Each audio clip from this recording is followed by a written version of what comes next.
Welcome guys to my career mode. I decided that I was actually going to do a career mode series because I think my channel will predominantly be Ultimate Team, but I thought let's play a bit of career mode because I do enjoy it offline, so I thought I'd bring the content to you.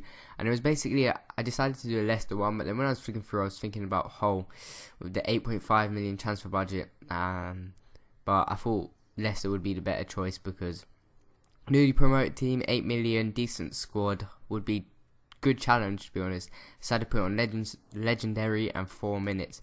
So just downloading the latest squads, and the squad, Leicester's current squad isn't even that bad. It's a bit old, they don't really have many youngsters that are that special. So I would have to bring in a couple of new faces. As you'll see in this episode, it is basically just me doing transfers, playing the friendlies. Well, not playing them, I simmed all friendlies as I do normally because I just think they're a waste of time. But yeah, we just sort of looked around the market, see who we could bring in, where our squad was weak and where we could strengthen. And I brought in a couple of players in this episode, as you'll see. So I was just advancing the time now until we got the emails. I think they wanted us to avoid relegation, do decent in the cup. I think it was like last 16, I do believe they said, or something along those lines. And the scouters already came back with a few players that they scouted for me, like centre backs and strikers, and I was looking through them. They bring in a few realistic signings that I could possibly bring in, but then a couple were a bit like no chance, because that does happen because they just scout players that are like first team quality and they don't really decide whether you can afford them or not. So I decided to whittle it down to 3, and it was Saido Berahino, a youngster from West Brom who's having a fantastic season, the Starsits, and Hanley from Blackburn. I decided to go into the squad at the current time, just work out who my strongest team was and see where we were weak in and where we could do with strengthening. Although we did have around, I think it was like 4/5 centre backs, they weren't the best. You only had Morgan and Moore really that were that decent. Then you had Upson and another guy that I don't even think I've ever heard of, who were both like 30 plus. So I decided that we needed to bring in a couple more centre backs. Striker wise, we had Vardy, Loa, Nugent, and a couple of youngsters, and Chris Wood. So I decided we could do with bringing in another striker just to keep it fresh, and then wingers we could do with another winger and also a left back, because we only had Konchesky, who is and Jeffrey Schlupp, but he is a bit of a left. He's such a weird one. He's a striker, left mid and left back, but he would be a decent player. So I decided to go out, put a scout out for left back, and just wanted him to be first team quality and pacey. Didn't want him to be any younger than 19 and any older than, I do believe I put it to about 28. Yeah, no, 27 I actually done. I thought that would be the best option and hoped that they could bring back a couple of decent players that we could get. So I decided to locate this scout in Spain, and hopefully, because we could bring back a left back that was quite cheap. And then the inquiries that we sent out came back with Berahino and Hanley being 1.6 and the Starships being 7. So I thought I'd better just leave the Starships for maybe a couple of seasons along the line. We could go back to putting him in. But for Grant Hanley and Berahino, I decided to put both £1 million bid in because they asked for 1.6 each. And I always try and undercut to try and get the bargains and save as much money as possible. So I decided to forward the date, see if we'd get any news back from Blackburn and West Brom. And it came back from West Brom that bid was rejected and they were looking for a fee of 3 million.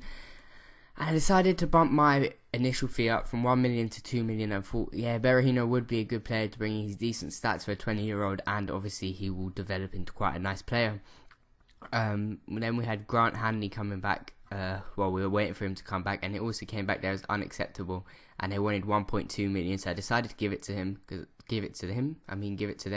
and that would have been a decent signing if he does come back and accept, and obviously accept our contract talks. So I forwarded the date again, and we got a couple of emails here. Got it, the international manager one, and it came back that a couple of clubs are actually looking for Serahino. I don't know how you pronounce his first name, but a couple of clubs were looking at Berahino, and they had actually put a bid in higher than mine. So I decided to go out, look at what my scouts have brought back for me, and they for strikers. And I decided to whittle it down again, as I normally do. I look at the players they've scouted and get rid of the ones that I think are either unrealistic or just won't fit into my team. And I was looking at the stats, and he brought back a couple of decent ones, but a few of them were a little iffy. Because this year that the stats could be green, but they could only be like low 70s, and that is quite an off-putter. They make it look better than they actually are. So they gave us Lewis Grabham, Ben Yedder, Braithwaite, or however you say his name. God knows this guy on the screen, but I decided to put a inquiry in for Ben Yedder and Braithwaite, and then get rid of the other few, and hopefully they won't be too expensive. But as you can see, when he comes back, Ben Yedder is actually a bit too out of my price range, 12 million, and maybe again like we could with Nasasic, we could go back in the later date and actually pick him up. So he was out of the question, and then we went to look at centre backs that he had given us, and he had brought back a couple of decent ones. Nathan Baker from Aston Villa, Toby Alderweireld, which was unfortunately he's actually only on loan to Southampton, Alex Pearce, who only has 12 months left on his contract, and he's a decent player, 25 years old, so maybe we could pick him up in January and try and get him on a free pre-contract agreement. Bearer and Shackle, Rio Ferdinand and John O'Shea, they're all a bit too old. But then I came across this guy, Joros Spajic, or however you pronounce it. And he was a decent player, so I decided to put an inquiry in and see how much he was. But Blackburn came back and said they accepted the bid, and they allowed me to go into contract talks with him, and I put 6,000, 4 years, in an important first-team player, and it was likely that he was going to sign that.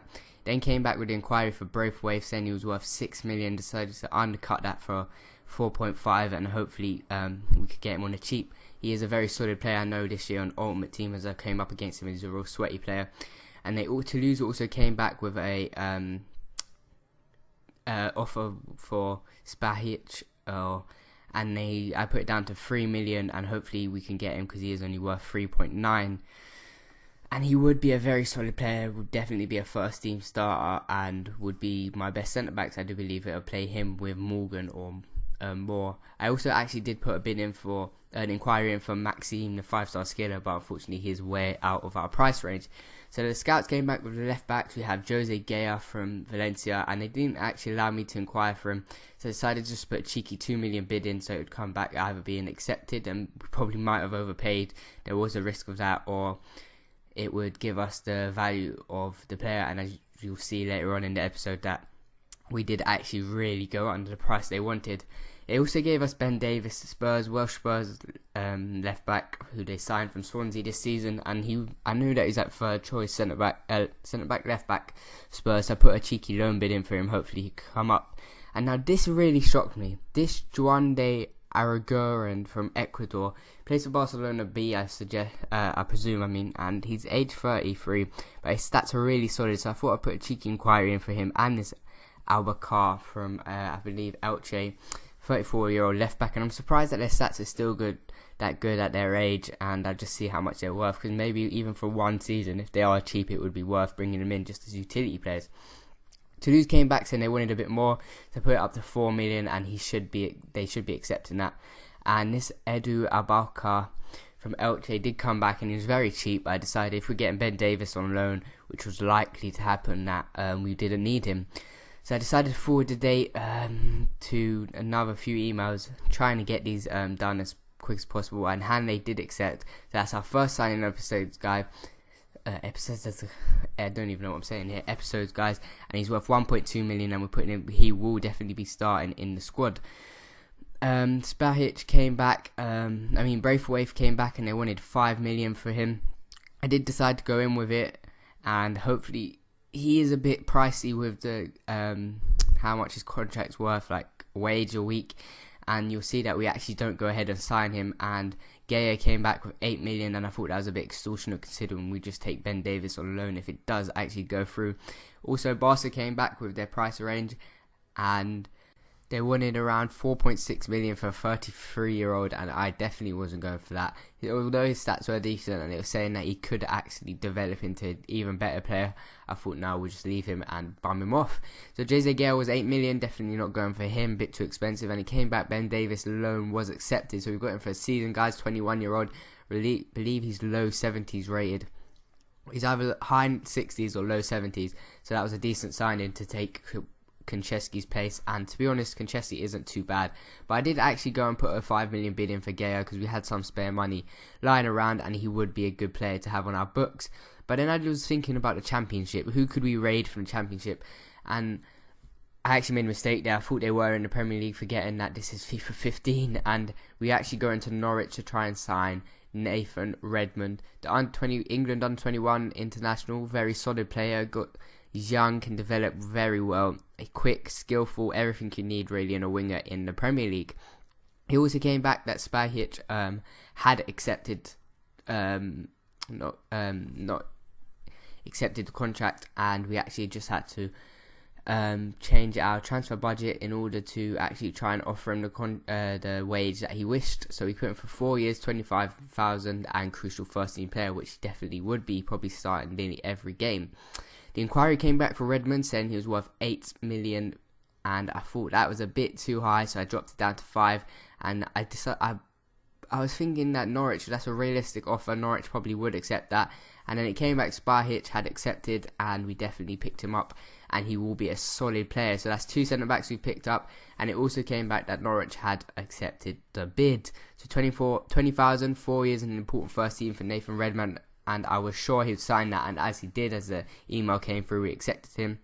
And that's 3 signings now. We've got Grant Hanley, Nathan Redmond and Spahic. We also had this Maite and Braithwaite accept their contracts, but I actually had to cancel them because we didn't have enough funds, and I didn't show you the actual transfer negotiations for them 2 players because there was no point, as I knew we wouldn't sign them. Then indulged into Rodolph, a striker, and Casada, a CM from the free agents, decent players to put into the squad just to boost the squad up if there are any injuries.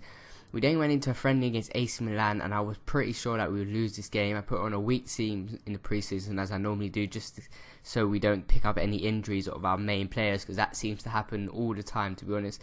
We play a CM game and we get an injury. So we took that 1-1, going straight into the second preseason game against Nantes. Definitely should be winning this one, and I do believe we actually do pick the win up with a goal from Nick Powell from Man United on loan, and Loa coming off the bench to win it 2-0. I do believe the final score was, yes it is. So that's a good start to pre-season. We had a 1-1 against AC Milan and a 2-0 win over Nantes. And then in the final pre-season game, we went to Hamburg. We went 1-0 down to Barami. Then Vardy pulled one back in the 38th minute, and it actually finished 2-2 with Kane and Rudnevs picking up another 2 goals. So that was a decent pre-season, and it came back that Sasida had accepted his contract, and hopefully Rudolph would also accept his contract, and we could put him into the squad as a squad rotation players and just keep him there if any injuries do occur. So that was them 2 signed up, and this is coming to the end of the episode, guys. In the next episode, we'll be starting the league against Everton, and thank you for watching. Be sure to leave a like and comment below, and I'll speak to you guys later. Bye.